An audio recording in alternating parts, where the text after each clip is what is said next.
নমস্কার, পুতুলের হোম কিচেনে আপনাদের সকলকে জানাই স্বাগত। আশা করি আপনারা সকলেই খুব ভালো আছেন, আমিও খুব ভালো আছি। আজকে আপনাদের তৈরি করে দেখাবো ফুলকপির ঝোল। মানে খুব একদম পাতলা যে টেলটেলে ঝোল সেটাও না, আবার খুব ঘন যে সেটাও না। তো কীরকম করছি শেষ পর্যন্ত ভিডিওটা দেখুন, তাহলেই আপনারা বুঝতে পারবেন।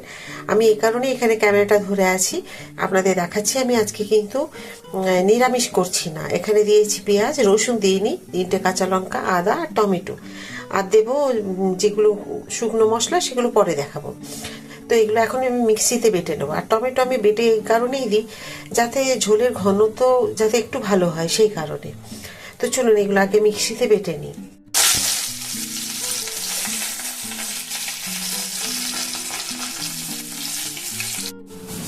আজকে আমি আপনাদের দুটো রান্না করে দেখাবো। একটা হচ্ছে ফুলকপির ঝোল, আর একটা হচ্ছে টমেটো পোস্ত।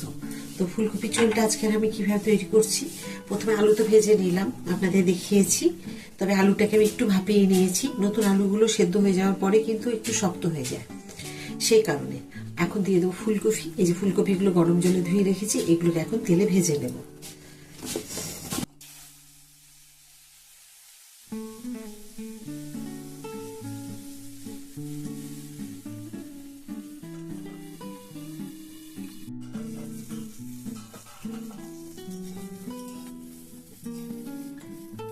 আজকে এই ফুলকপি রান্নাটায় আমি দিচ্ছি একটা তেজপাতা, আর দিচ্ছি আমি 5 ফোড়ন। আজকে কিন্তু জিরে দেব না। দেখুন এই রান্নাটা আজকে আমি একদমই ফোড়নটা দিচ্ছি আলাদা। 5 ফোড়ন দিলাম, আর একটা তেজপাতা দিলাম।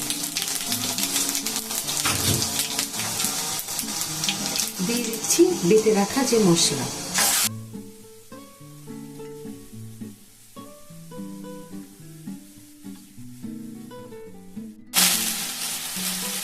দিয়ে দিলাম হলুদ পরিমাণ মতো,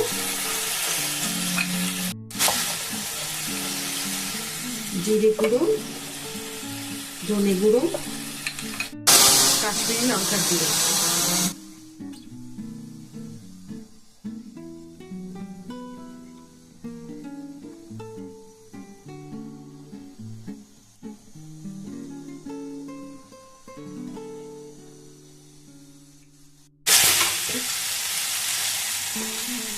একটুখানি চিনি দিয়ে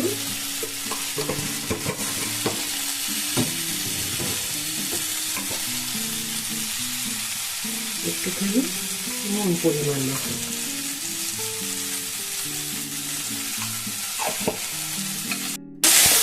একটুখানি কষিয়ে নিয়ে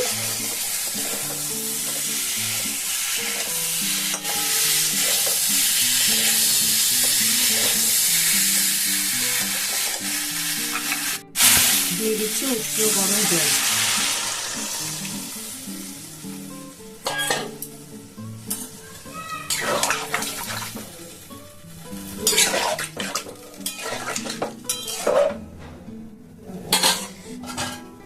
এখন 5 মিনিটের জন্য এটা ঢেকে দেবো।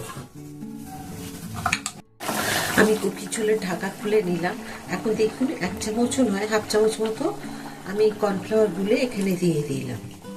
এতে কফির যে ঘনত্বটা, একদম পাতলা টেলটেলে ঝোল হবে না, অথচ দেখতে ভালো লাগবে, সেই কারণে আমি এটা দিলাম। আর খুব দেখুন ঝোল হবে না, একটুখানি ফুটে গেলে কিন্তু এটা খুব সুন্দর হয়ে যাবে। পরিমাণ মতো দিয়ে দেবো আমি এখন। বেশ ছোট্ট ছোট্ট করে কেটে নিয়েছি ধনেপাতা, দিয়ে দিলাম।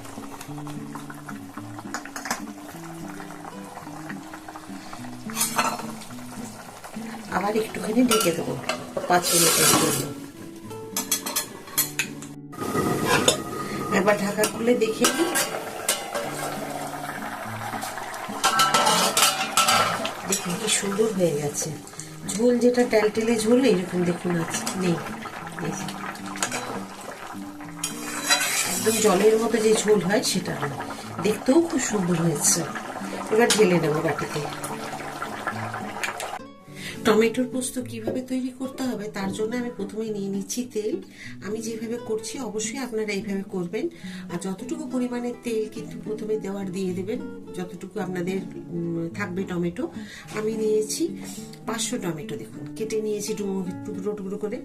তো পরে কিন্তু পোস্ত তৈরি করার পরে কিন্তু তেল দেওয়া আর যাবে না, কারণ পোস্তর যে স্বাদ সেটা কিন্তু কাঁচা তেল দিলে তার স্বাদটা নষ্ট হয়ে যায়।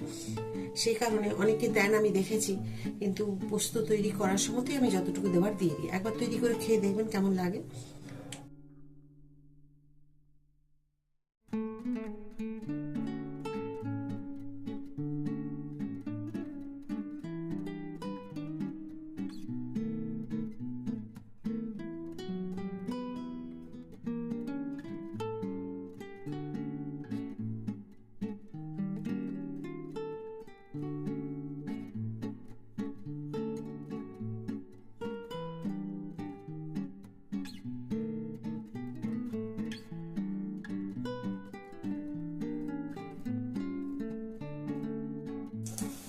এবার আমি এখন টমেটোগুলো দিয়ে দেব।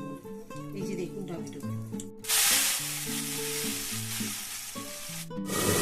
একবার ঢাকাটা খুলে দেখে নিই টমেটোগুলো কিরকম হয়েছে সেদ্ধ। আমি মাঝখানে একবার ঢাকা খুলে দেখে নিয়েছি, উল্টে দিয়েছিলাম, একবার দেখে নিই।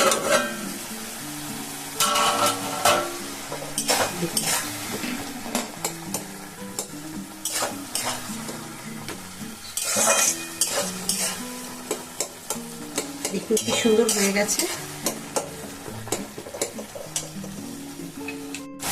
দুটো কাঁচা লঙ্কা দিয়ে আমি পোস্ত বেটে রেখেছি। পোস্তটার পরিমাণ একটু বেশি দিতে হবে, তো আপনারা ঝাল যেরকম খাবেন সেরকম দেবেন। আমি দুটো দিয়েছি, তবে এই লঙ্কাগুলো খুব একটা ঝাল নেই।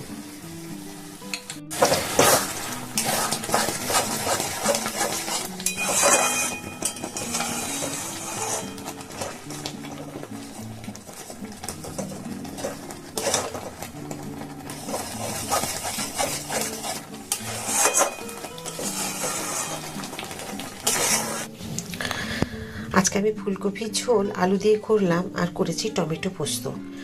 আশা করি দুটো রান্নাই আপনাদের খুব ভালো লেগেছে। শেষ পর্যন্ত ভিডিওটি দেখার জন্য আপনাদেরকে অসংখ্য ধন্যবাদ। আপনাদেরকে প্রতিবারের মতো আমি এবারেও মনে করিয়ে দেবো, প্লিজ লাইক, সাবস্ক্রাইব আর শেয়ার করতে একদম ভুলবেন না। নতুন বন্ধুদেরকে আমার ভিডিওগুলি দেখার সুযোগ করে দিন শেয়ার করে। আর এইভাবে আপনারা আমার সাথে থাকবেন, পাশে থাকবেন। কোন রান্নাটা বেশি ভালো লাগলো কমেন্ট করতে কিন্তু আমাকে একদমই ভুলবেন না। তো চলুন আবার একটা নতুন ভিডিওতে আপনাদের সাথে আমার দেখা হবে। সবাই খুব ভালো থাকুন। এই বলে ভিডিওটি শেষ করছি। নমস্কার।